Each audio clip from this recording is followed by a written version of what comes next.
الحمد للہ رب العالمین والعاقبۃ للمتقین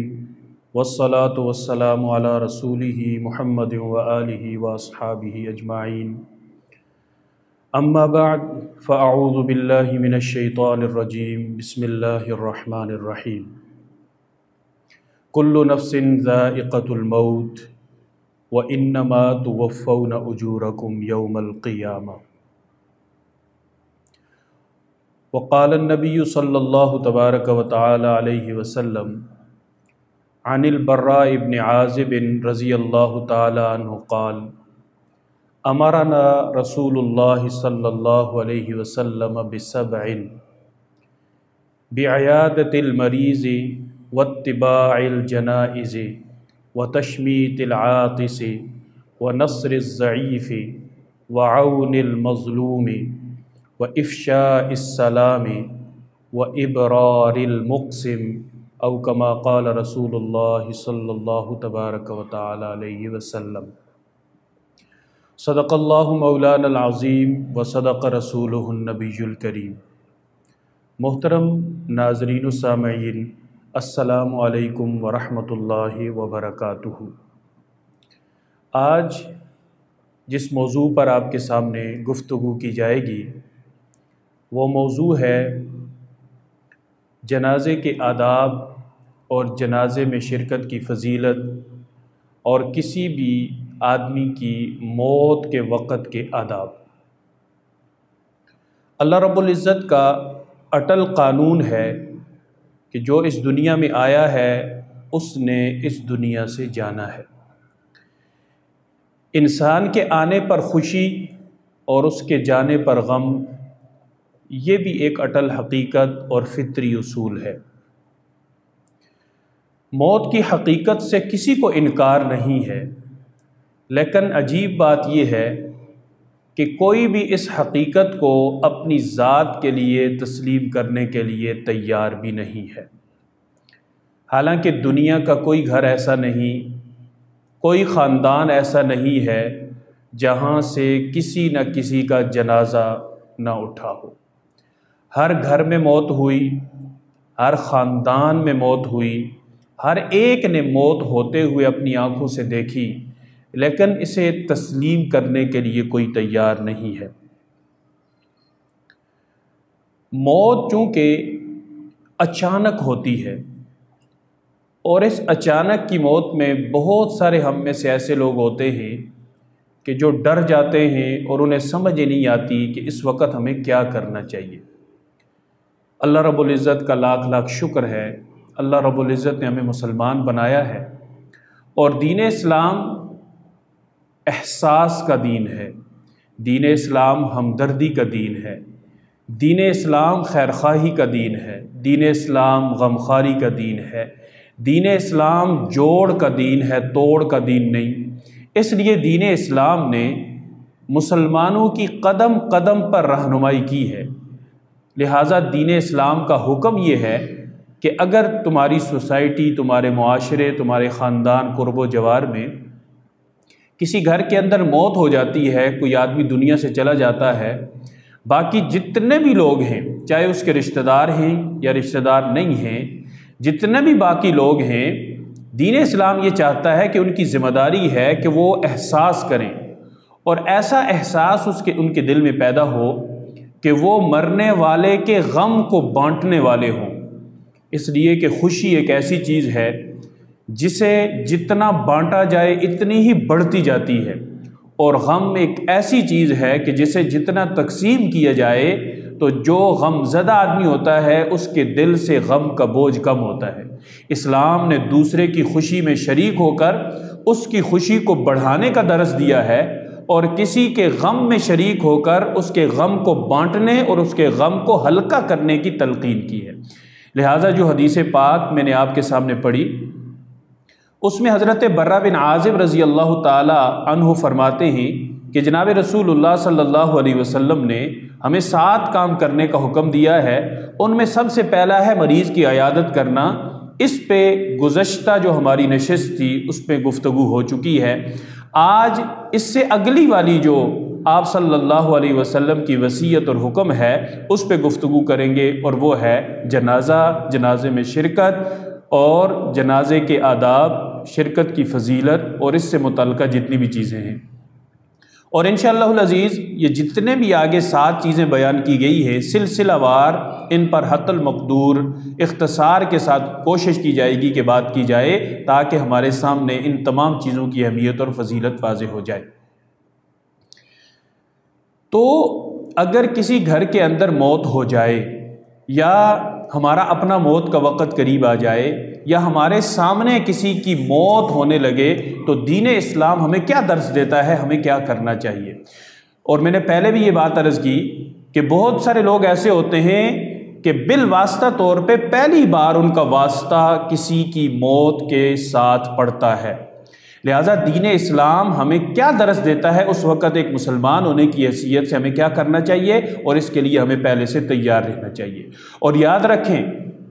ہر ایک کی موت کا تصور اپنے ذہن میں رکھا کریں، اپنی موت کا تصور کہ میں بھی مر سکتا ہوں، میرے رہنے کی کوئی گارنٹی نہیں ہے،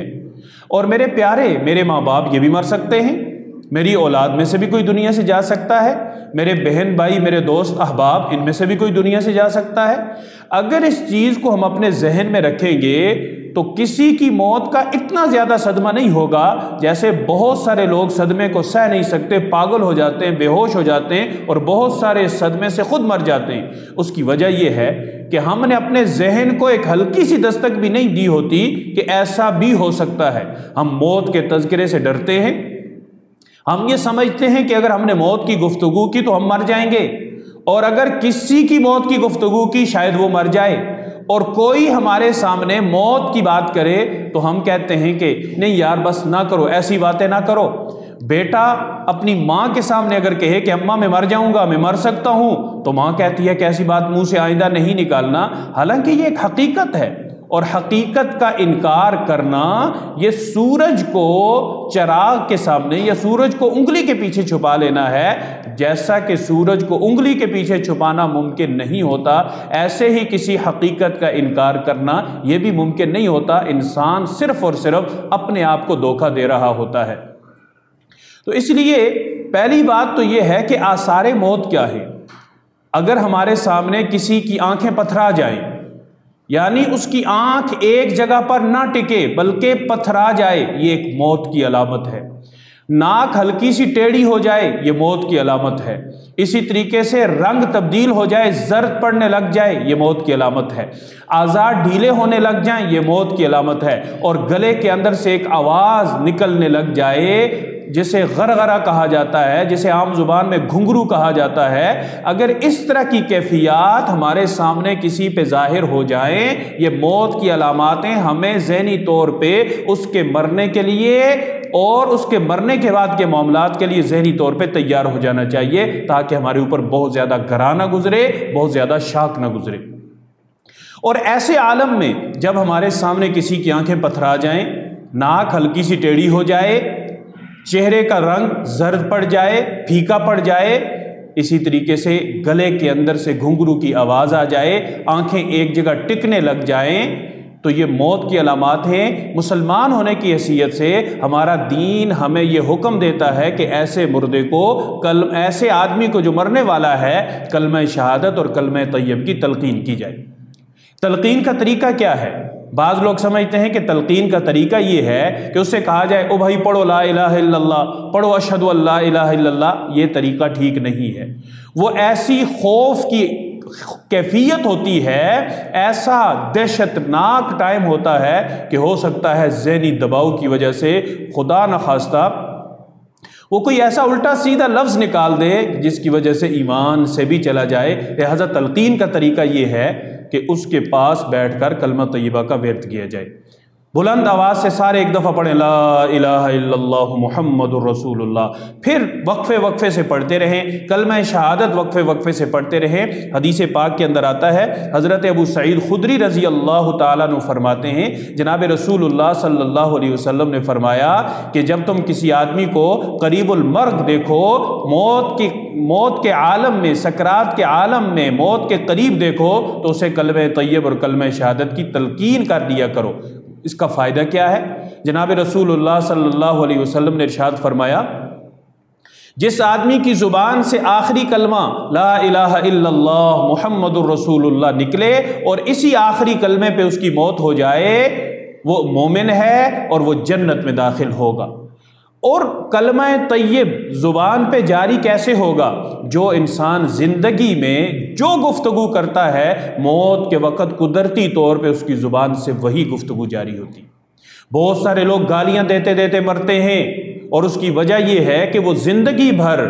ہر بات پہ گالی دیتے ہیں، اپنے آپ کو، اپنی اولاد کو، اپنی گاڑی کو، اپنے دوستوں کو، حتیٰ کہ ان کا تکیہ کلام بن جاتا ہے، انہیں احساس بھی نہیں ہوتا، ان کی زبان سے گالم گلوچ جاری ہو جاتی ہے، اور اسی عالم میں وہ دنیا سے چلے جاتے ہیں۔ گالی دینا یہ فسق و فجور اور نفاق کی علامت ہے۔ خدا نخواستہ ہماری زبان سے آخری الفاظ گالی کی صورت میں ادا ہوں تو کہیں نفاق پر ہماری موت نہ آ جائے، فسق و فجور پر ہماری موت نہ آ جائے۔ زندگی بھر کلمہ طیب کا ورد کیا کریں، استغفار کا ورد کیا کریں، درود پاک کا ورد کیا کریں۔ اللہ کی ذات سے یقین ہے کہ جو آدمی زندگی میں کلمہ طیب، درود پاک، استغفار اور اچھی گفتگو کا ورد کرے گا، موت کے وقت اس کی زبان پہ کلمہ طیب جاری ہو جائے گا۔ لہٰذا سب سے پہلا کام ہے تلقین کا۔ جب کوئی آدمی دنیا سے چلا گیا،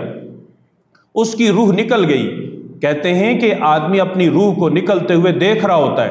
اور جب روح نکل کے جاری ہوتی ہے تو پیچھے اس کی نگاہ روح کو دیکھتے دیکھتے وہیں پہ ٹک جاتی ہے۔ اسی لیے جب کوئی مرتا ہے اس کی آنکھیں اوپر کو ہو جاتی ہیں، اور روح جاتے ہوئے وہ اپنی آنکھوں سے دیکھ رہا ہوتا ہے، اس لیے اس کی نگاہیں اوپر کو ٹک جاتی ہیں۔ جب موت یقینی ہو جائے تو اس کے بعد کا کام یہ ہے، تلقین کے بعد کا کام یہ ہے کہ آپ صلی اللہ علیہ وسلم نے فرمایا، اپنے مردوں کے پاس سورہ یاسین پڑھا کرو، اس لیے کہ سورہ یاسین میں اللہ رب العزت نے یہ طاقت اور فضیلت رکھی ہے کہ یہ جان کنی اور نزع کے عالم میں جس کے پاس سورہ یاسین پڑھی جائے اس کی نزع میں آسانی ہو جاتی ہے، اس کی روح کے نکلنے کے اس عمل میں آسانی ہو جاتی ہے۔ جب پاس پڑھی جائے تو مرنے والے کی روح نکلنے میں آسانی ہو جاتی ہے۔ جو آدمی عمر بھر سورہ یاسین پڑھتا رہے گا تو کیا اس کی روح نکلنے میں مشکل ہوگی؟ اس لیے میرے بھائیوں اور عزیزوں، کسی قریب المرگ آدمی کے پاس پڑھنا یہ بھی سنت ہے، اور ہر روز فجر کی نماز کے بعد سورہ یاسین پڑھنا یہ بھی سنت ہے۔ ایک تو نزع میں آسانی ہے، اور دوسرا جناب رسول اللہ صلی اللہ علیہ وسلم نے ارشاد فرمایا، جو آدمی فجر کے بعد سورہ یاسین پڑھتا ہے، اللہ رب العزت اس کے دن کے سارے کاموں کی ذمہ داری لے لیتے ہیں۔ اللہ پاک اس کے کاموں میں اس کے معاون اور مددگار ہو جاتے ہیں۔ کتنی فضیلت والی چیز ہے ہمارے پاس موجود ہے، اور ہم اس سے محروم ہیں، اور محروم ہونے کی وجہ فجر کی نماز بھی نہیں ہے۔ تو فجر کی نماز پڑھیں اور اس کے بعد سورہ یاسین کا اہتمام کریں، اللہ رب العزت دن کے کاموں کی بھی ذمہ داری لیں گے اور نزع کے وقت بھی آسانی فرمائیں گے۔ تو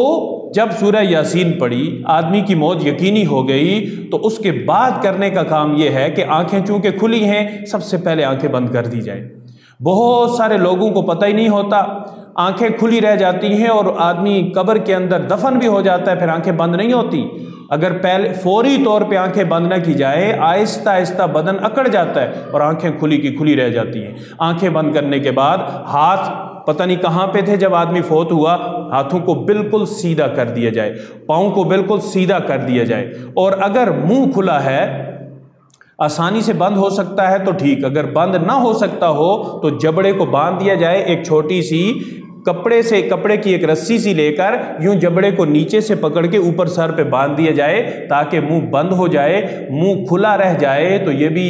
جب انسان کو قبر میں رکھا جاتا ہے، لوگ زیارت کرتے ہیں، دیدار کرتے ہیں، اس وقت یہ بہت برا لگتا ہے۔ بعض لوگ یہ سمجھتے ہیں کہ شاید یہ اکیلا ہی مرا ہے، کسی نے اس کا احساس ہی نہیں کیا، تو اس کے بعد منہ کو بند کر دیا جائے۔ اب چونکہ یہ دنیا سے چلا گیا ہے،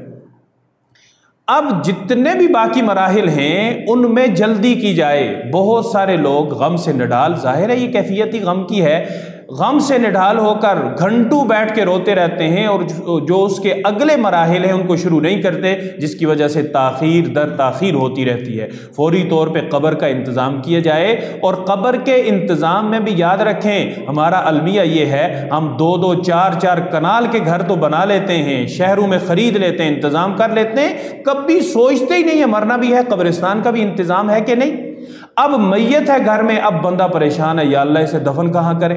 گاؤں لے کے جائیں، کہاں لے کے جائیں، جو علاقے کا قبرستان ہے اس کا بھی پتہ نہیں ہے، شاید اس میں جگہ بھی نہیں ہے، تو گھر کے ساتھ ساتھ مسجد کا اہتمام، مسجد کا خیال ہو، کیا میرے گھر کے قریب مسجد ہے کہ نہیں ہے، قبرستان کی تحقیق کہ کیا یہاں پہ قبرستان ہے کہ نہیں ہے، قبر کا کیا پروسیس ہے، یہ عام حالت میں سب کچھ تیار ہونا چاہیے تاکہ اس وقت پہ کسی قسم کی پریشانی اور دشواری کا ہمیں سامنا نہ کرنا پڑے۔ 4 کنال کا، 2 کنال کا، 1 کنال کا، 10 مرلے کا گھر ہے، اس کو 9 مرلے کر لیں، 1 مرلہ کہیں قبرستان کے لیے جگہ لے لی جائے تاکہ اگر خدا نخواستہ کبھی اچانک یہ مصیبت آ جائے تو ہم قبر کی تلاش میں مارے مارے نہ پھرتے رہیں، بلکہ اور جو مراحل ہیں انہیں کریں۔ تو قبر کی تیاری شروع کرنے کے ساتھ ساتھ فوری طور پہ ایک پھٹا پانی، نیم گرم پانی زیادہ ساری مقدار میں، اس کا اہتمام کر کے اور اس پانی کو بیری کے پتے ڈال کر گرم کیا جائے، یہ سنت ہے۔ پانی میں بیری کے پتے ڈال کے چھان کے اس کے بعد نیم گرم پانی سے میت کو غسل دیا جائے گا، تو جو ہی جبڑا اور سر باندھے اس کے بعد فوراً اٹھا کر لے جائیں، پھٹے پہ رکھ کر میت کے کپڑے اتارے جائیں۔ کپڑے اتارنے کا طریقہ یہ ہے جس سے کھینچا تانی نہ ہو اور میت کو تکلیف نہ ہو، جتنے بھی ورثاء ہیں ان کی اجازت لے کر کپڑوں کو کاٹا جائے، اور کاٹنے کا طریقہ یہ ہے کہ یہاں نیچے سے بھی کاٹ دیا جائے، یوں نیچے جو کھلا ہے چاک اس تک، اور اوپر سے بھی کاٹ دیا جائے یہاں گلے تک، اس کو بھی ادھر سے یہاں تک، نیچے سے یہاں تک، پھر یہ اوپر والا حصہ اوپر اٹھا لیا جائے اور نیچے والا حصہ کھینچ لیا جائے۔ اور کپڑے اتارنے سے پہلے ایک موٹا سا کپڑا میت کی شرمگاہ پہ ڈالا جائے جو ناف سے لے کے گھٹنوں تک ہو۔ اس میں یہ احتیاط کی جائے، بہت سارے لوگ باریک کپڑا کفن والا جو کاٹن کا ہوتا ہے وہ ڈال دیتے ہیں، وہ دورہ چورا بھی ہو، جب اس پہ پانی ڈلتا ہے تو بے پردگی ہو جاتی ہے، میت کے اعضائے مستورہ کھل جاتے ہیں جو کہ درست نہیں ہے۔ موٹا کپڑا، رنگدار کپڑا ہو جس پہ پانی ڈالنے کے بعد بھی ستر پوشی ہو، ستر ظاہر نہ ہو۔ کپڑے اتار لینے کے بعد، شرمگاہ کو ڈھانپ لینے کے بعد اب غسل کا مرحلہ شروع کیا جائے۔ غسل کے لیے صابن کا انتظام ہو، دستانے جو غسل دینے والے پہنے ان کا انتظام ہو، پانی کا بیری ملا ہوا پانی 2-3 بالٹیاں بڑی بڑی بھر کے رکھ لی جائیں، ان کا اہتمام ہو۔ 2 لوگ ہوں کم سے کم غسل دینے والے، ایک دھونے والا اور دوسرا اس کے ساتھ معاونت کرنے والا، کم سے کم 2 لوگ ہوں، اگر زیادہ بھی ہوں تو اچھی بات ہے۔ جب میت کو آپ نے قبلہ رخ پھٹے کے اوپر لٹا دیا، کپڑے اس کے اتار دیے، اگلا کام کرنے کا یہ ہے کہ یوں سر کو تھوڑا سا اوپر اٹھایا جائے، اپنے پیٹ کے ساتھ اس کو سہارا دے کے تھوڑا سا اوپر اٹھا کر ہاتھ سے اس کے پیٹ کو مساج کیا جائے، ہلکا ہلکا مساج کیا جائے تاکہ گندگی وغیرہ اگر کہیں پہ رکی ہوئی ہے تو وہ خارج ہو جائے، اور گندگی خارج ہونے کے بعد ایک ہی دفعہ دھو دی جائے، بار بار نکلتی نہ رہے۔ موت کا وقت بہت سخت وقت ہے میرے بھائیوں اور عزیزوں، بہت سارے لوگوں کا موت کے وقت پیشاب اور پاخانہ نکل جاتا ہے۔ بہت سارے لوگ جنہیں جب اسپتال لے کے جاتے ہیں ہارٹ اٹیک والے، انہیں وہاں پہ پمپ کیا جاتا ہے، زور زور سے ان کا سینہ دبایا جاتا ہے، اس سے شرمگاہ سے، ناک سے اور کان سے خون بھی نکل آتا ہے، کپڑے خون آلود ہوتے ہیں۔ اس لیے اس چیز کا خاص اہتمام کیا جائے کہ اگر کوئی خون، کوئی پخانہ پیشاب رکا ہوا ہے وہ پہلی بار خارج ہو جائے تاکہ اس کے بعد دھونے سے میت مکمل طور پہ پاک ہو جائے۔ مساج کرنے کے بعد اگلا کام ہے وضو کرانا۔ وضو جس طرح نماز والا وضو ہے وہ سارا وضو کرایا جائے گا، لیکن ناک میں اور منہ میں پانی نہیں ڈالا جائے گا، بلکہ روئی کو گیلا کر کے، کپڑے کو گیلا کر کے ہونٹ صاف کر دیجیے، چونکہ منہ تو بند ہے، اور ناک کے اندر بھی نتنوں کو بھی صاف کر لیا جائے، ناک کے نتنوں کو صاف کر کے باقی پورا وضو کرا لیا جائے۔ وضو کرانے کے بعد اب غسل کا مرحلہ شروع ہوگا۔ غسل کا مرحلہ شروع کرنے سے پہلے سر دھویا جائے گا۔ سر کو اچھے طریقے سے صابن سے دھو کر پھر میت کو بائیں کروٹ پہ لٹائیں گے، یہ بایاں بازو نیچے اور دایاں اوپر، بالکل اس طرح سے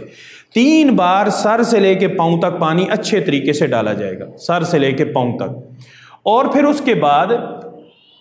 پھر میت کو دائیں کروٹ پہ لٹایا جائے گا، دائیں کروٹ پہ لٹا کر پھر بائیں سائڈ سے 3 دفعہ دھویا جائے گا، 3 دفعہ پانی ڈال کر۔ اب اس کے بعد صابن استعمال کیا جا سکتا ہے، صابن لگا کر اچھے طریقے سے دھو لیں۔ پاؤں کے ناخنوں کو، پاؤں کی انگلیوں کو، ہاتھوں کی انگلیوں کو اچھے طریقے سے دھونے کے بعد صابن لگا کر پھر دائیں کروٹ پہ لٹا کر 3 بار جب پانی ڈالیں گے، یا 5 بار بھی پانی ڈالا جا سکتا ہے، 3 یا 5 بار پانی ڈالیں گے تو اب میت مکمل طور پہ پاک ہو چکی ہے۔ اب کپڑے وغیرہ سے خشک کر لیا جائے۔ خشک کرنے کے بعد 7 اعضاء کے اوپر کافور جو ایک خوشبو ہے وہ لگائی جائے، کستوری لگائی جائے، دونوں پاؤں پہ، دونوں گھٹنوں پہ، دونوں ہاتھوں پہ 6 یہ ہو گئے، اور 7ویں نمبر پہ پیشانی پہ اور ناک پہ یہ جو خوشبو ہے۔ جن جن اعضاء پہ میت سجدہ کیا کرتا تھا ان پہ خوشبو لگا دینا، یہ بھی سنت ہے۔ اس کے بعد جب میت کا غسل مکمل ہو گیا تو غسل مکمل ہو جانے کے بعد اب کفن کی باری ہے۔ یاد رکھیں مرد کے لیے 3 کپڑے مسنون ہیں اور عورت کے لیے 5 کپڑے مسنون ہیں۔ ایک بڑی چادر جو سر سے بھی یعنی 1 ہاتھ 18 انچ باہر ہو اور پاؤں سے بھی 1 ہاتھ یعنی 18 انچ تک باہر ہو، دوسری چادر جو سر اور پاؤں کے برابر ہو، اور تیسرے نمبر پہ ہے قمیض، اور قمیض کا طریقہ یہ ہے کہ یہ قمیض بھی یہ ٹخنوں تک ہوتی ہے، یا ٹخنوں تک ہوتی ہے یہ قمیض بھی، یہ گھٹنوں سے نیچے ہی ہونی چاہیے، اور اس کو یا یوں درمیان سے کپڑے کو دوہرا کر کے اس طرح سے اوپر سے کاٹ کے گلا بنا لیا جائے، کفن پہ قمیض کو بچھا کر اوپر میت کو رکھا جائے، نیچے بڑی چادر ہے، اوپر چھوٹی چادر ہے، اوپر قمیض ہے۔ اب میت کو رکھا، یہ جہاں سے کاٹا ہوا ہے اس کو سنگل کر لیا جائے، میت کو رکھ کے دوسری والی سائڈ اوپر کی جائے گی تو وہ گلے میں ڈل جائے گی، اور ڈلنے کے بعد یہ کفن مکمل ہو گیا۔ بہت سارے لوگ کفن کے اندر سلائی کرتے ہیں، کفن میں سلائی کہیں پہ بھی نہیں ہے، کفن ان سلائی ہوتا ہے تاکہ کسی کو کسی قسم کی مشقت نہ ہو۔ اس کے بعد کفن کو لپیٹ دیا جائے، اور لپیٹنے کے بعد 3 گرہ لگا دی جائیں تاکہ کھلے نہ، ایک درمیان سے، سر سے اور پاؤں سے گرہ لگا کر کفن کو باندھ دیا جائے۔ کفن باندھنے کے بعد اب کافور اس کے اوپر چھڑکا جائے۔ کافور چھڑکنے کا فائدہ یہ ہے، ایک تو یہ بدن کے لیے اچھی ہوتی ہے، ٹھنڈی ہوتی ہے، دوسرا یہ ہے کہ کافور کی وجہ سے قبر کے اندر کیڑے مکوڑے جلدی قریب نہیں آتے، اور تیسرے نمبر پہ یہ خوشبو ہے، اس کی خوشبو اچھی ہوتی ہے، اور یہ سنت بھی ہے، اس کو لگانے کا فائدہ ہے۔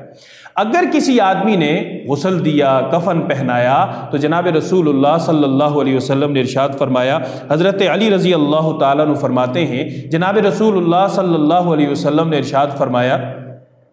کہ جس آدمی نے کسی کو غسل دیا، اس کے بعد کفن پہنایا، اس کے بعد تیسرے نمبر پہ خوشبو لگائی، اور چوتھے نمبر پہ اس کی رازداری رکھی، خدا نہ خواستہ اس کے بدن میں کوئی عیب تھا، اس عیب کو چھپایا، لوگوں کو نہ بتایا، تو اللہ رب العزت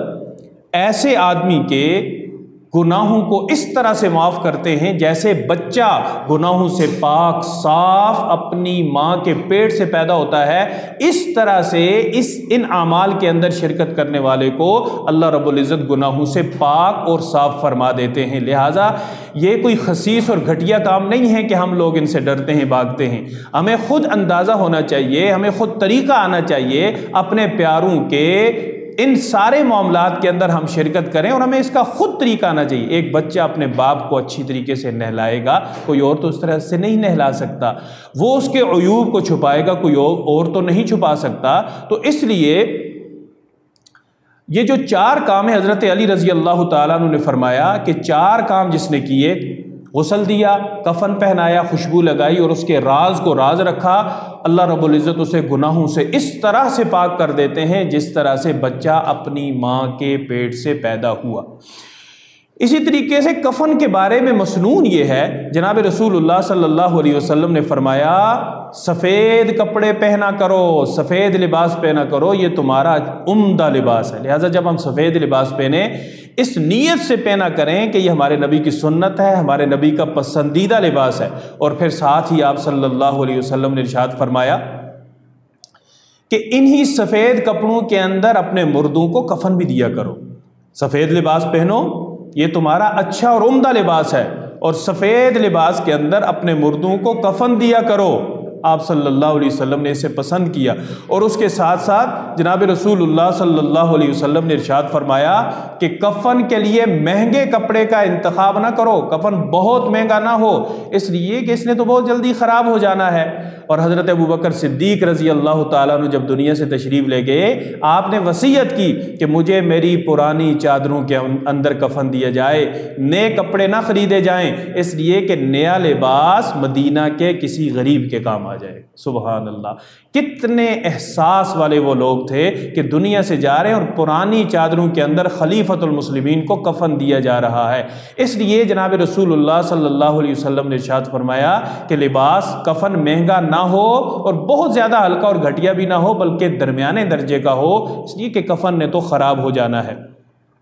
یاد رکھیں کہ یہ سفید لباس مستحب ہے، فرض واجب نہیں ہے۔ اگر خدا نخواستہ کسی کو سفید کفن دستیاب نہیں ہے تو کسی رنگدار کپڑے کے اندر بھی کفن دیا جا سکتا ہے۔ اسی طرح سے اگر مرد کو 3 کپڑے اور عورت کو 5 کپڑے دستیاب نہیں ہیں تو اس سے کم میں بھی بحالت مجبوری میں عورت کو 3 میں، 2 میں، 1 میں، مرد کو 3 میں، 2 میں، 1 میں بھی کفن دیا جا سکتا ہے، یہ بھی فرض واجب نہیں ہے۔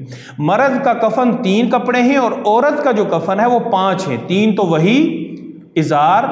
قمیص، لفافہ، ازار اور قمیص، یہ مرد کے ہیں۔ عورت کے یہی 3 اور 2 ساتھ اور ہیں۔ ایک ہے سینہ بند جو ناف سے لے کر گلے تک ہوگا اور اس سے سینے کو لپیٹ دیا جائے گا، اور دوسرا اوڑھنی ہے جسے سر کے اوپر ڈالا جائے گا اور عورت کے بال یوں پیچھے سے نکال کر وہ بھی ایسے سینے پہ پھیلا دیے جائیں گے۔ بہت سارے لوگ میت کے ناخن کاٹتے ہیں، بال کاٹتے ہیں، میت جس حال میں دنیا سے گیا بس ختم، اب اس کا کوئی ناخن نہیں تراشا جائے گا، اس کا کوئی بال نہیں کاٹا جائے گا، اس کی کوئی حجامت نہیں بنائی جائے گی، اچھے طریقے سے دھو کر اسے اللہ کے سپرد کر دیا جائے گا۔ اسی طرح میت کو خاتون ہو یا مرد ہو، داڑھی میں یا سر کے بالوں میں کنگھی کرنا یہ بھی درست نہیں ہے، بس دھو کے صاف کر کے اسے اللہ کے سپرد کر دیا جائے۔ بہت سارے لوگ ایک غلطی کرتے ہیں، کفن کے اوپر کچھ دعائیہ کلمات لکھتے ہیں۔ کفن پہ یہ دعائیہ کلمات لکھنا یہ درست نہیں ہے، چاہے کلمہ طیب ہو، چاہے کلمہ شہادت ہو، کچھ بھی ہو، اس لیے کہ جب آپ قبر کے اندر رکھتے ہیں تو چند دن بعد بدن نے تو پھول پھٹ جانا ہے، کپڑا تو اسی طرح رہے گا، بدن پہلے پھولے گا، پھٹے گا، تو وہ جو آپ نے اللہ رسول کا نام لکھا ہے، قرآن یا حدیث کی کوئی عبارت لکھی ہے، کیا اس کی توہین نہیں ہوگی؟ بھائیو یاد رکھو، قبر میں آپ کے لکھے ہوئے جو کلمات ہیں انہوں نے کام نہیں آنا۔ آپ کفن کے اوپر لکھ دیں مر ربو کا ربی اللہ، من نبیوں کا نبی محمد الرسول اللہ، ما دینوں کا دینی الاسلام، اس نے کون سا اٹھ کے پڑھنا ہے؟ یا فرشتوں نے کون سا وہاں سے دیکھ کے سوال جواب کرنے ہیں؟ جو طریقہ اللہ اور اللہ کے رسول نے بتایا ہے اس پہ رک جانا چاہیے۔ اپنی طرف سے اضافہ اپنے دل کی تسلی اور سکون تو مہیا کر سکتا ہے، دین اسلام کا کوئی اس طرح کا طریقہ نہیں ہے تو وہ قابل قبول نہیں ہے، وہ مفید بھی نہیں ہے۔ اس لیے کفن کے اوپر جو لوگ عبارتیں لکھتے ہیں، تحریریں لکھتے ہیں، قرآن اور سنت، صحابہ کرام سے عمل سے، جناب رسول اللہ صلی اللہ علیہ وسلم کے عمل سے اس طرح کی کوئی چیز بھی ثابت نہیں ہے۔ جب جنازہ تیار ہو جائے تو فوری طور پہ اسے اٹھا کر نماز جنازہ پڑھی جائے، قبر کی بروقت تیاری کر کے اسے اللہ کے سپرد کر دیا جائے۔ جناب رسول اللہ صلی اللہ علیہ وسلم نے فرمایا جلدی کرو، اسے جلدی لے کے جاؤ،